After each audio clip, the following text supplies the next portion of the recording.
आज के बाद कुछ भी हो, न सिमर दीदी को न रोली दीदी को, आज के बाद जो कुछ भी कहना है किससे कहोगे?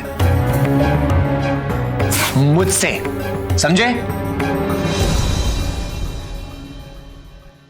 इधर उधर क्या देख रहा साले? साला क्यों बुलाया? ये तेरी दीदी है ना, तो इसी नाते मैं तेरा जीजू हुआ और तू मेरा साला। इसीलिए आज के बाद जो कुछ भी कहना है, जो कुछ मांगना है, सीधा मेरे पास आना, ओके? और वैसे भी दिल जितना करूं ना उतना कम है यार। जानता है क्यों? क्योंकि तेरी वजह से मैं आज जिंदा हूं। जानता है तूने मुझे क्या लौटाया है? मेरी सांसें, मेरी रोली।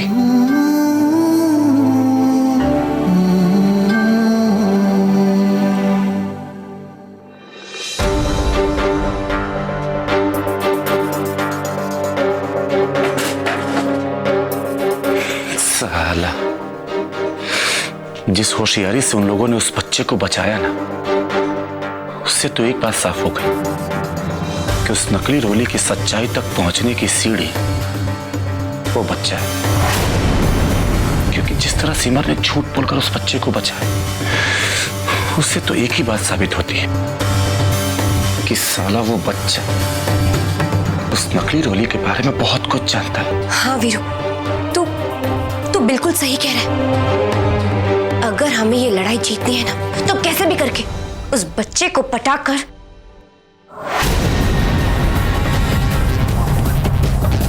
उससे सारी की सारी सच्चाई उगलवानी ही होगी।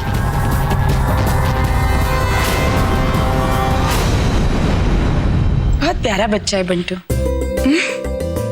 और लगता है हमारी रोली से उसे लगाव भी बहुत हो गया है। देखिए ना, इसीलिए इतनी दूर लक्ष्मणपुर से यहाँ तक अकेला आया अपनी रोली दीदी से मिलने के लिए। वो बात तो आपकी सही है सुजाता जी, लेकिन माता जी मुझे लगता है कि हो सकता है ये बच्चा अपने माता पिता को बिना बताए यहाँ आ गया हो। ऐसे में वो लोग काफी परेशान होंगे। सही कह रहे हो राजेंद्र बेटा। कहने का मतलब ये है कि हमें कल सुबह ही बंटू को वापस लक्ष्मणपुर भिजवा देना चाहिए। जी। अब बंटू के माता पिता कहाँ से लाऊं? क्या सबको बता दूं कि बंटू नाटक मंडली के साथ रहता है? नहीं, अगर वीरू और खुशी को इस बात की भनक भी लग गई तो वो झुमकी के असलियत तक पहुंच जाएंगे। तो एक काम करते हैं माता जी, मैं सिद्धांत से कह देता हूं कि कल वो इस बच्चे को उसके माँ बाप तक पहुंचा दे।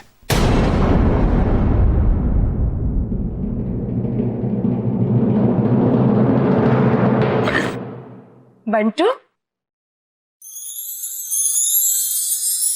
क्या बेटा, तुम्हारा जब जी करे तुम अपनी रोली दीदी से मिलने यहाँ आ सकते हो, लेकिन कल सुबह तुम्हें अपने घर जाना होगा।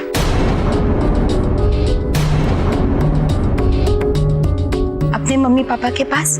वो भी तो तुम्हारे लिए कितने परेशान हो रहे होंगे। माँ जी, बंटू के माता पिता नहीं है।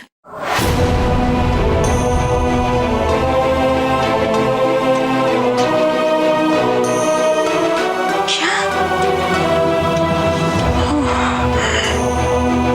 फिर ये किसके साथ रहता है?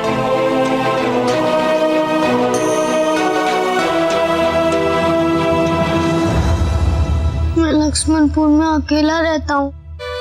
ये क्या कह रहे हो बेटा? इसका कोई नहीं है इस दुनिया में। माँ, जिसको रोली ने अपना भाई माना वो अकेला कैसे हो सकता है?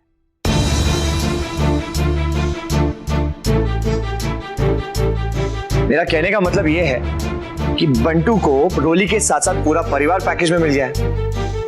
माता जी, अगर आपको ठीक लगी तो क्या हम बंटू को अपने साथ हमारे घर में रख सकते हैं?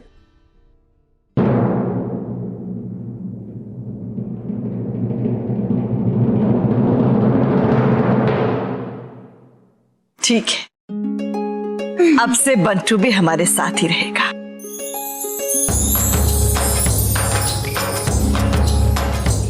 ये हुई ना बात। तो बंटू, आज से आप हमारे नहीं, मेरे साथ रहोगे।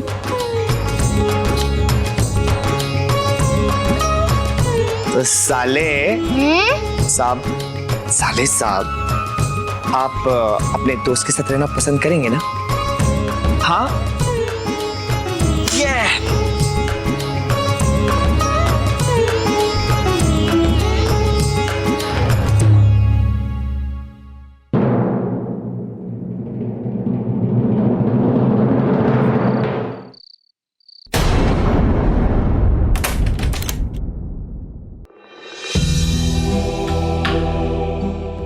प्रेम जी, आप यहाँ? इस समय ये फोन देने आया था। ये लो, ये अपना फोन अपने पास रखो, लेकिन हाँ, खुशी और वीरू से सावधान रहना।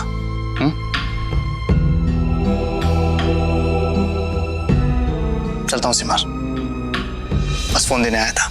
Good night. Good night.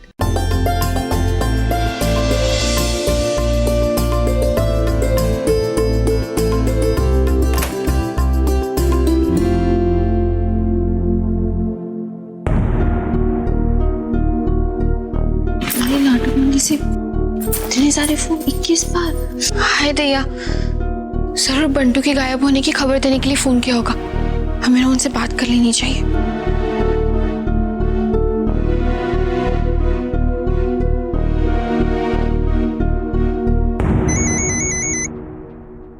अरे झुमकी का फोन। हाँ, बात करो। हेलो झुमकी, कैसी है तू? कब से तेरा फोन लगा रहे हैं, तू है कि उठाती ही नहीं? हाँ वो, अच्छा राजू, वहाँ सब ठीक है ना? यहाँ कुछ भी ठीक नहीं है। तेरे जाने के बाद हमारी नाटक मंडली की हालत बहुत खराब हो गई है। तेरे बिना कोई भी नाच, कोई भी नाटक पब्लिक को पसंद ही नहीं आता।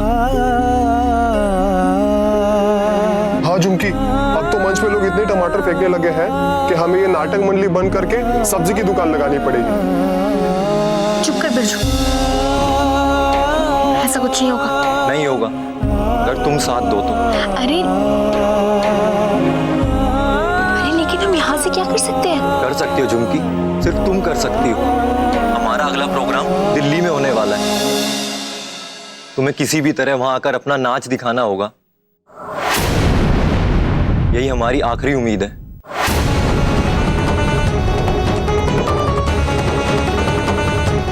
झुमकी, इस मुसीबत की घड़ी में तुम ही एक सहारा हो। अपनी मंडली के लिए तुम्हें आना ही होगा। जिस सेठ ने हमें एडवांस पैसे दिए हैं, उसने इसी शर्त पे पैसे दिए कि झुमकी की नौटंकी में सिर्फ झुमकी का नाच होगा। अगर तुम नहीं आई तो वो रुपए हमें सूद समेत लौटाने होंगे। नौटंकी का सारा सामान बिक जाएगा, हम रोड पे आ जाएंगे, बर्बाद हो जाएंगे।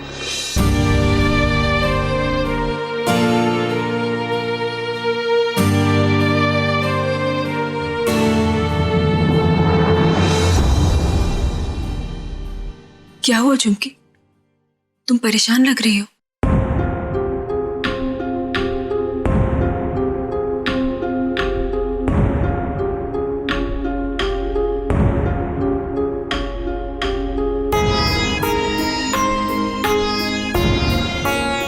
बोलो झुमकी, तुम आओगी ना? हाँ या ना, कुछ तो बोलो।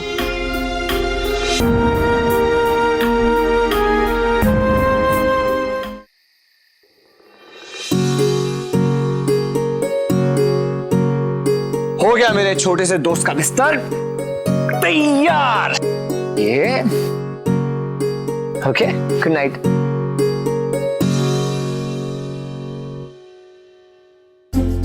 मुझे बिना कहानी के नींद नहीं आती। खुद तेरी, और मुझे कहानी नहीं आती। मैंने आपकी बात मानी ना, इतनी बड़ी टी शर्ट पहन ली।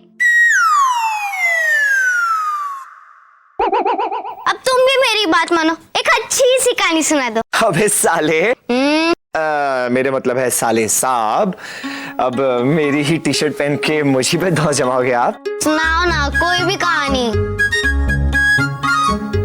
कोई भी कहानी चलेगी ना? बैठ। तो ये कहानी है एक बच्चे की, एक बहुत बहादुर बच्चे की, जो इतनी दूर राजकुमारी से मिलने के लिए राजमहल जा पहुंचा और वहां उसे सिर्फ राजकुमारी नहीं मिली, उसे मिला राजकुमारी का पूरा परिवार। और वहां उन लोगों को वो बच्चा, बहादुर बच्चा इतना पसंद आ गया कि उन्होंने उसे हमेशा के लिए अपने पास रख लिया। कहानी खत्म। और सुनिए, हाँ तो फिर उस बच्चे को वहां एक दोस्त मिला, टॉल, हैंडसम, स्मार्ट, और उसका नाम था राक्षस। राक्षस। मैं तुम्हें राक्षस लगता हूं? हाँ। अच्छा बेटा, राक्षस। राक्षस क्या करता है? राक्षस बच्चों को परेशान करता है। वो दांत कितने हैं? गिनने चाहिए थे, क्योंकि मैं अभी तोड़ने वाला हूं। डर गया ना राक्षस से? डर गया ना? डर गया ना राक्षस से? डर गया? बस बस, मुझे गुस्सा नहीं आ रहा। सॉरी बोल, सॉरी बोल, सॉरी। उठ।